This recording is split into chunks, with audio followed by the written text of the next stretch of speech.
One of the laws of data science is that no matter how big, no matter how much space you have for storage, it is going to quickly fill up, prompting you for more storage space. So I'm looking at my gaming table right now. I've got 3 games out, 3 games that I'm playing solo, bouncing around, jumping back and forth a little bit, play a little bit here, play a little bit there. And this got me thinking to the evolution of board game design and kind of where I am in the moment right now, and wondering kind of where you are. So I have Runebound 2nd Edition right in the middle. I've laid out my X-Wing miniatures board. It's this big table with sideboards for the ships and the cards. I put a gaming mat over it. It kind of doubles as my gaming table. Runebound 2nd Edition, and I love Runebound 3rd Edition too, another favorite title of mine. 2nd Edition has been kind of my go-to solo fantasy game, and I have a history. I have an attachment to it simply because I've probably played it the most since 2008 when it was first released. I've played it the most out of all of my other titles, and I enjoy all the titles in my collection. It's been one of those games that I've set up and working late, life going on, can't make it to the club for a while, pulling it out, playing it at like 1 a.m. for a little bit, coming back a few days later. So we have Runebound 2nd Edition. I'm also making my way through 7th Continent, and certainly I'm in no rush. I'm enjoying the playthrough. It's very complex in a good way. It's turning out to be a lot longer than I thought, just to explore and make it through the first curse. I keep on dying. I keep on missing parts. I keep on studying the cards, no spoilers, looking for clues. And I noticed on one of the cards the other day, a clue. I've already been through like 3 playthroughs and died 3 times. And how did I not notice that secret place on the card? No wonder they shipped the Kickstarter with a magnifying glass. There's a lot of hidden Easter eggs, literally, in the game. So I'm making my way through 7th Continent. And then I've got Magic Realm set up. And I'd like to say I'm playing Magic Realm. I've put a lot of time into Magic Realm recently, just working through the rules.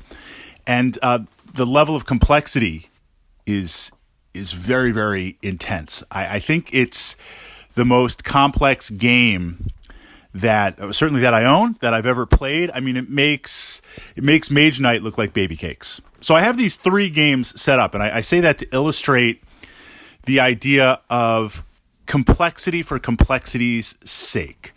Cardboard and tokens for the sake of cardboard and tokens, not just from a Fantasy Flight game. So we have something like Magic Realm. Very complex, very detailed. It's like, let's take a classic war game with all of its rules and all of its tables, mix in kind of the tables and charts from Advanced Dungeons and Dragons back in the day, shake it all up, and give birth to Magic Realm. So we have these board games that are out there that have layers and layers and layers of complexity, or a lot of moving parts. A modern example would be Gloomhaven. And I love Gloomhaven. I can't have Gloomhaven out with other games. I just can't. It populates the whole table. I won't say that Gloomhaven is a very hard game to play. And I don't mean that as a criticism. I love Gloomy. I can't wait for Frosty to arrive. But Gloomhaven, once you learn the flow, once you learn the mechanics of it, it plays. But there are a lot of moving parts. There are a lot of interlaying conditions. There is a lot of puzzle solving. There is a lot of setup. I mean, it is a beast of the game. It makes Descent 1st Edition look like baby cakes.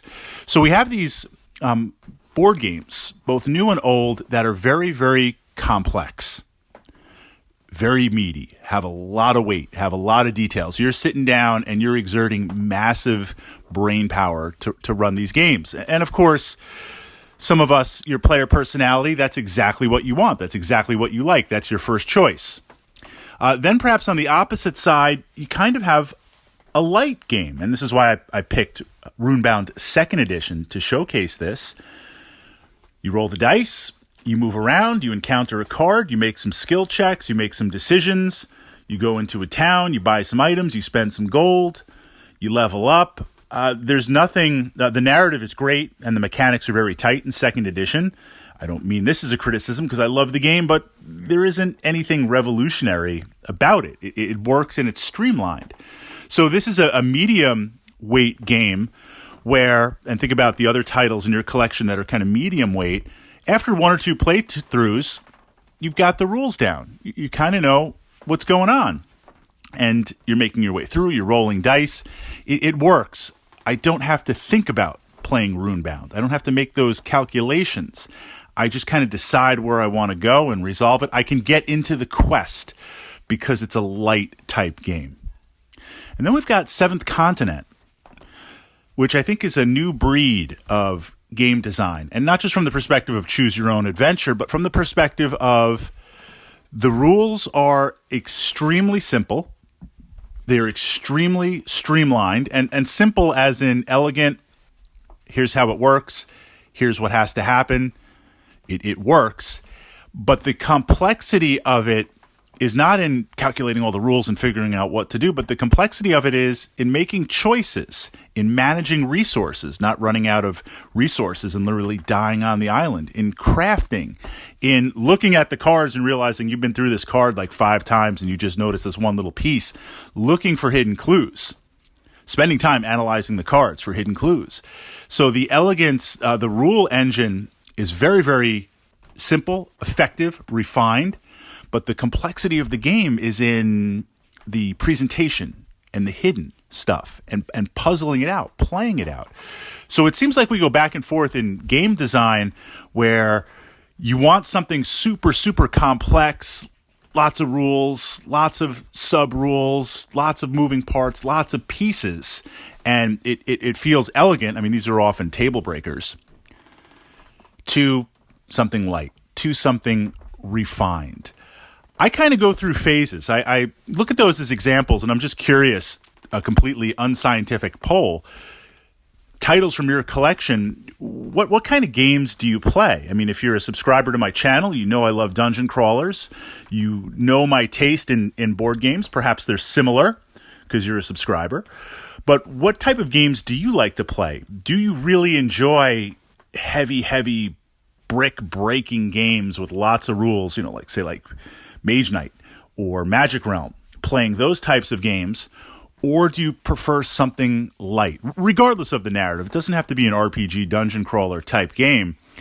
And how has that changed? I mean, I kind of generally go back and forth between the two. I tend to like more on the lighter side because a lot of gaming is solo for myself, especially these days with what's going on.